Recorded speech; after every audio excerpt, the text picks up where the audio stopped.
he might be asked to step down, which he would, for this vice presidential candidate. So it's very important who this candidate is, whether they can control that candidate or not, or whether they have to go the assassination route like they do with John Kennedy and others. And so it's very complex, and it's hard to reach out into the future and come up with solutions or answers, because there's so many things that could happen, but they're all bad, and that's unfortunate. And so I see Russia becoming a greater industrial, economic, and financial power, and they do hold a lot of U.S.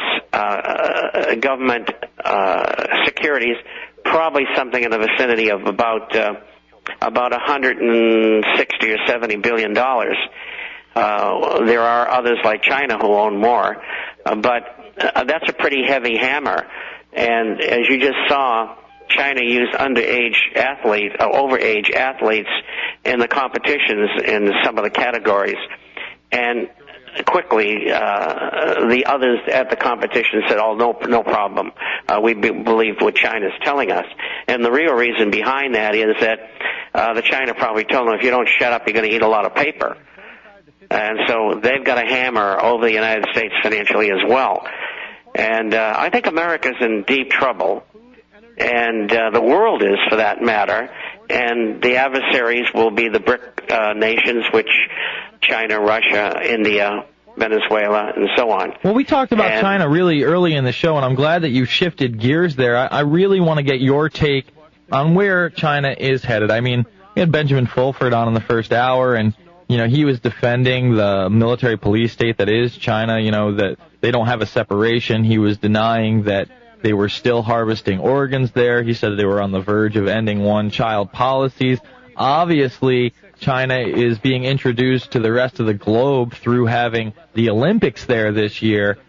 What is your take? I mean, are the Chinese emerging? Is this it? Are they the next dominant power in the world?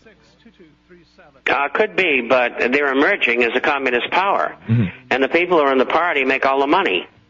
And they're going to continue to do the dastardly things that they've done in the past.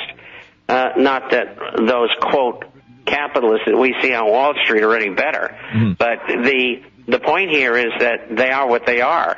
And they're going to continue to harvest organs and have one child. And that's understandable for them, because the population is so large, and the ability to feed and allow them to work is difficult.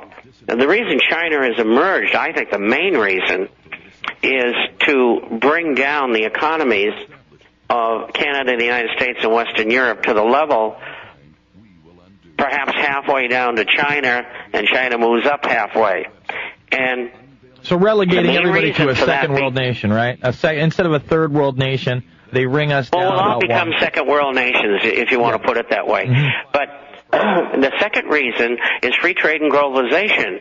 All the transnational corporations will take Walmart, General Electric, particularly IBM. They're making a fortune on this export from China to the United States, or India to the United States. And that's the second most important reason. And that's what's going on, and is going to continue to go on unless we stop it.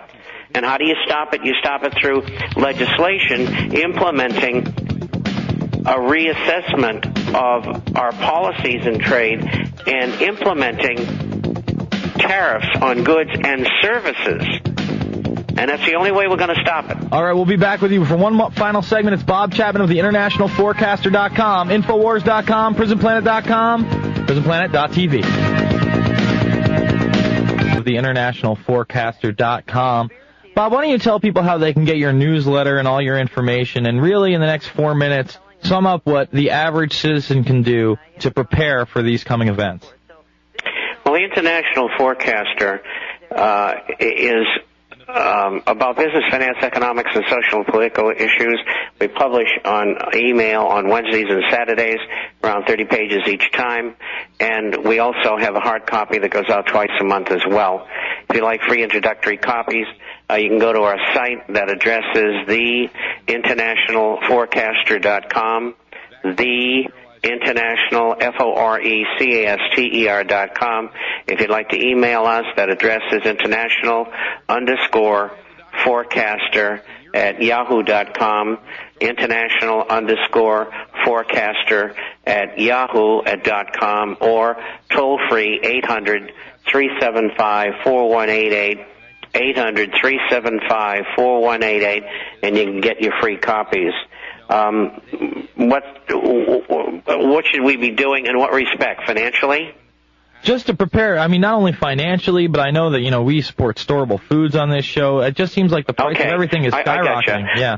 First of all, I want to say one last thing. The reason for what you saw in Georgia was a distraction. And the distraction was because the economic and financial condition in the Western world is dreadful. And they needed to do something, just like they did with Iraq when they did it, to get people's minds off watching their budget, their inflation, their lack of buying power, etc., and get it focused over in Georgia, and it blew up in their face. So I just wanted to fit that in. I am a great believer, and have been for many years, of having dehydrated, freeze-dried foods, filtered clean water, a method to defend your family, and I think that's very, very important. It's very important to get rid of your credit card debt, in particular, of all debt, revolving debt, your automobile debt if possible, and then if you have money left over after having done that, then you can think about investing in gold and silver-related assets. And that's my take on that. I am very suspect of the banking system. I think there's going to be lots and lots of problems. We have 3 sites that we recommend. If you email us, we'll send you the sites so you can look into the condition of the bank that you're in, and that's very helpful for people. And I think it's a very basic insurance policy to do these things, and if everything goes okay, then that's fine, and you can eat the food and probably gain a lot of weight. Yeah, absolutely, and you're only going to save yourself some time and some heartache. I mean, obviously, we are a nation that is just totally and completely dependent on debt, and the way to protect yourself is to get yourself out of that debt before these terrible things do occur. Bob Chapman of the InternationalForecaster.com, thank you so much for joining us. We're going to have Richard Gage in the next